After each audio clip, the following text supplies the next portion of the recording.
Good afternoon to you. Mark Sudduth, HurricaneTrack.com here. It's Monday, the 27th of June, 2022, and it's time for the Hurricane Outlook and discussion. And being that it is Monday, it'll be a little bit more in-depth than, I don't want to say normal, but it's going to be more in-depth. We got a lot to talk about. So sit back, relax, enjoy a good book as I give you what I know. All right, let's jump right in and see what we have out there. It is busy. It is so busy for the end of June. No, we don't have a named storm.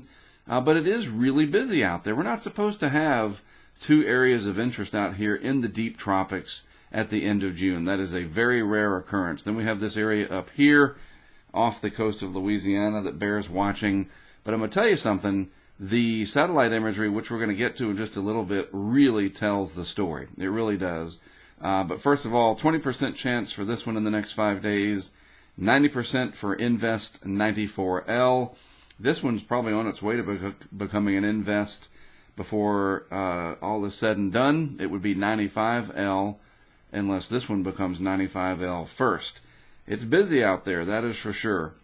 In the Eastern Pacific, real quick here, Celia dying away, so no more concerns with that as if there were ever really any.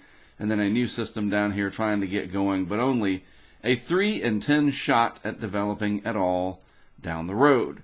So, folks, this is really a big part of why we are where we are. A big piece of the puzzle here. We've been looking at this for months. One of my favorite tools. Other forecasters use this as well. Not that I'm a forecaster. I just tell you what I look at. And we let the forecasters do the forecasting from the Weather Service and the National Hurricane Center. So, anyway, this is what I look at. This is what they look at. Dr. Klotzbach and others at Colorado State, for example. If you're going to do a seasonal forecast, this is a great tool. What is it? Well, it's the sea surface temperature anomalies, and this is a pretty classic signature here. This warm horseshoe shape, the cold anomalies here in the subtropics, the heart of the warm anomalies down here in the deep tropics, a cool-ish Pacific, the La Nina moderating a little bit of a warm-up there, but it's still basically in La Nina. Certainly not El Nino. That's a huge part of it. No El Nino. And if we zoom in here, you can see what I'm talking about. This right here is, I think, just uber important to this whole equation. Cold anomalies here, we'll put a C there. Warm anomalies here are positive down here. Negative anomalies up here. Wow. All the upward motion, well, not all of it, but instability. That's a good way to put it. The moisture, the additional heat, you name it, focused in the deep tropics. So these tropical waves that are coming off, which themselves are pretty invigorated for this time of year, have plenty to work with, even though it is only June. And then, of course, we have the very anomalously warm Gulf of Mexico. Wow, very, very warm out there. A lot of potential energy. We saw this coming within the climate models months ago, and here it is. It's just amazing what the science has done for some of this stuff. It really is. It's a remarkable feat. So actual sea surface temperatures in the Gulf, I continue to just marvel at this. 30 Celsius all around through here, and now even a few speckles of 30 Celsius showing up farther down in the southeast Gulf. But look at this, 30 Celsius, then 31 Celsius. You go and you get in that water, and it's just warm. You know, there's not that, getting cold there when you get in. Your toes and your shins and your thighs get all chilly. Nope, you jump into that, and it's just like no difference between, well, it's pretty hot outside, but it's a warm body of water for sure, covering a huge area. Really, really remarkable to see. What's causing it? I don't really know. I don't know. You know, maybe it's the strong southerly flow, the big high pressure over the deep south that's just let the air sink and keep cloud cover and fronts away. There's probably a lot of different reasons behind it. And there it is, very, very warm, and even above normal, as I showed you here, significantly above normal there in the Gulf of Mexico. What about off the East Coast? Warm, not as warm as the Gulf, which I guess is okay. 26 Celsius, pretty much all of this here against the coastline. There's the Gulf Stream doing its thing out across the Atlantic, and is gradually warming up here off the northeast and mid-Atlantic states from, let's just say, Norfolk, Virginia Beach, and points north and east from there. Gulf of Maine, always going to be too cold, which is good. That's why you don't have hurricanes to speak of in Maine, at least not directly. But you can get the aftermath, the leftovers of them when they go extratropical. Story for another day. All right, so here's what I was talking about. This is absolutely... So look, the tropical weather outlook map is one thing. You got X's here, and different colors there. But when you look at this, at the amount of energy and convection, thunderstorms, convection, that's what that is, this really does jump out at me as one of the more remarkable things that I have seen in late June in a long, long time. I don't know when I've seen it this active. Thunderstorm complex in the Bahamas, another one in the Eastern Caribbean, 94L, the other disturbance, maybe 95L eventually, and then another area trying to get together down here, all within what we call the intertropical convergence zone through here. But these little areas are starting to break off separate from the intertropical convergence zone. So instead of just this one area of general rising motion going along in this zone where the air is coming together, that's the convergence part, you've got these individual grapes, as I call it, trying to ripen and fall off that grapevine. And that is very important because any one of those could eventually kind of curl up, literally, and become a tropical cyclone. And I'm going to show you a tweet here in just a little while from Eric Webb that addresses that. And you can see it nice and clear, too, on the total precipitable water product here from the University of Wisconsin. Deep moisture feed all down here in the deep tropics. Yes, you have your drier air, the Saharan air layer, especially up here in northwest Africa, but mostly down in the deep tropics here, very, very favorable conditions from a thermodynamic perspective. It's not perfect. It's still just late June, but boy, this is a different look than we have seen in a long, long time. And there's the system, the overall pocket of energy coming off the mainland up here that'll eventually head south and then turn west towards Texas, maybe trying to develop into a small, aerial coverage-wise, tropical system there. We'll have to wait and see. And you can see that clearly here on the vorticity signature. Let's do some zooming in every once in a while here real quick. That's the feature in the Gulf that we will be watching, and this is going to kind of come around and eventually head towards Texas. Where it ends up and what impacts occur remains to be seen. It's a small feature, a small piece of energy, so the global models, the GFS, the Euro, the Canadian, the global models, which are not a high-resolution set of models, may not, quote-unquote, see this. I've talked about this before. It might sort of fall through the cracks. So don't look to the GFS, the Euro, the Canadian, everything else that's out there and say, well, the so-and-so model doesn't do much with it, so I'm not really concerned. You don't have to be concerned, but don't completely ignore it either. If and when it becomes organized enough for the Hurricane Center to run the specific hurricane models, the HWRF, the HMON, those do a better job. And no, don't use the NAM or the HRRR or whatever. Those are convectively allowing models, but those go nuts with tropical systems. You'll get a Category 7 out of nothing, so just don't go there. Anyway, there's the Vort signature for 94L. Now look, it's pretty low in latitude down here. That's south of 10 north by a good clip. All right, and it's got to gain some latitude here, or it's going to run right into South America. The northeast coast of Venezuela there, Trinidad, Tobago. Of course, those are islands offshore. But if this energy does get tangled up across much of the land down here, it's going to have to wait until the extreme southwest Caribbean to try to really consolidate, which it can do. And then our friends over here in Nicaragua and Costa Rica, maybe Panama, that might be cutting it a little bit close there, or stretching it a little bit, whatever I'm trying to say. That's pretty far south. I think it's going to try to kind of pinwheel through and then head into this general direction. Why won't it come up north? Well, there's just too much high pressure blocking it. A lot of dense, thick western Atlantic ridging going on for this to make it far up to the north. And no, it's not going to come in and then sneak into the Gulf of Mexico, put a big X there, not Florida. Not happening, not this time around. It's not in the cards, literally. And then there's the other system that we'll be watching, and then even more energy back to the east of that.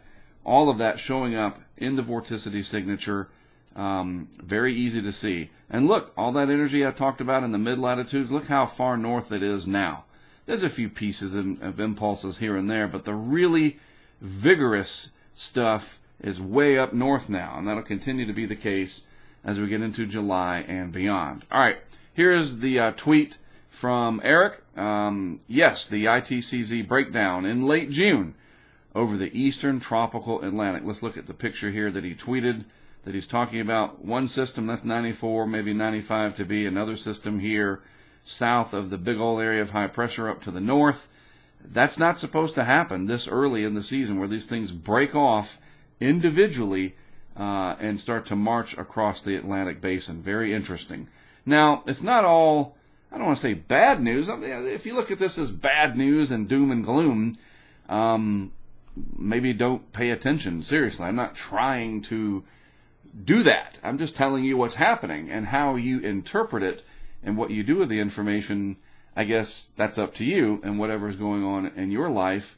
So that being the case, the expression, it's not all bad news, I will insert that here because there is a break coming, and that's the tweet here from Andy Hazelton. After the current activity winds down, I'd expect early to mid-July to be a quieter period in the Atlantic, and we can see that through these Hofmoeller diagrams with the upward motion and so forth. This comes the next 15 days, so this is valid through the 12th of July, so it's favorable now. That's what this is showing. That's generally favorable. And then you look and you say, well, where is it favorable? It's favorable in about this area of the tropics. And so, yes, the current time frame is up here. The future is down here. And then longitudinally, where does this favor going forward? And so this is all sinking air coming in eventually as we go through time. So we're going to lose the favorability window as we get into July. You can see it narrowing there quite literally. And then by the time we get out to like the 11th of July, look, you can see what the model is showing here. This is the EPS, the Ensemble Prediction System Control. It's just a fancy way of looking at all the models saying what they think is going to happen in the atmosphere at about 200 millibars up, way up there where airplanes fly.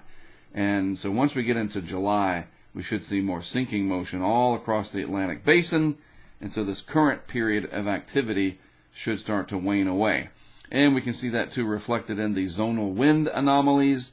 A good trade burst, definitely setting up, reinforcing the La Nina here. These are very strong trade winds that we're seeing here. That's what these blues and greens and even the almost white color wear, all out through here in the middle of the equatorial Pacific.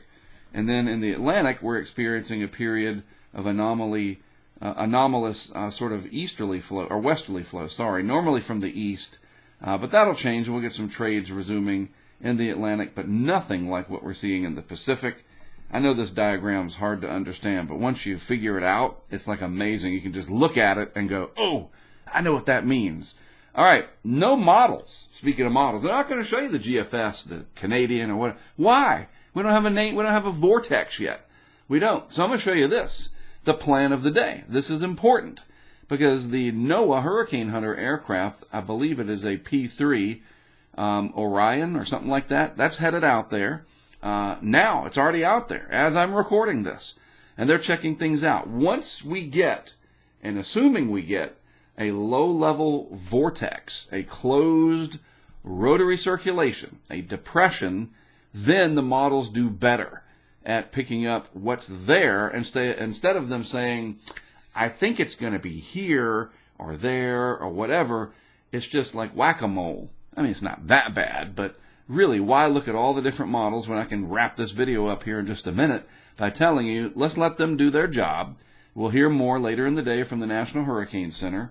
And these folks with the recon mission from the NOAA 42 plane, they're out there now, east of the windwards. And if you know your lat long, they're going to be out at around 8.5 north.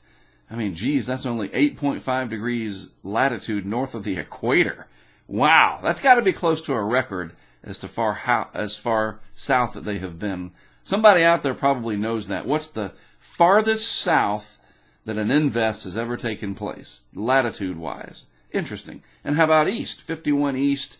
That they probably have gone just a little bit farther east than that, but that's pretty far out there. And let me just show you Let's find a good map here. We'll use the satellite imagery. So 50 degrees is, let's use that's real quick. Bear with me here. We were almost done. There's 50, so it's about 51 and 8.5. They're out right about in here right now, flying around. Probably came out of St. Croix or Barbados or something like that. That's pretty remarkable. So let's let them do what they do, and then we will know more. And once we get, assuming we get it, it might not be today, but once we get a depression and something for the models to latch on to a real vortex in the model, then we can start to not worry, I hate that word. We can focus more, that's the word. Focus more on where this will end up, because our friends in the Windward Islands, you're up first.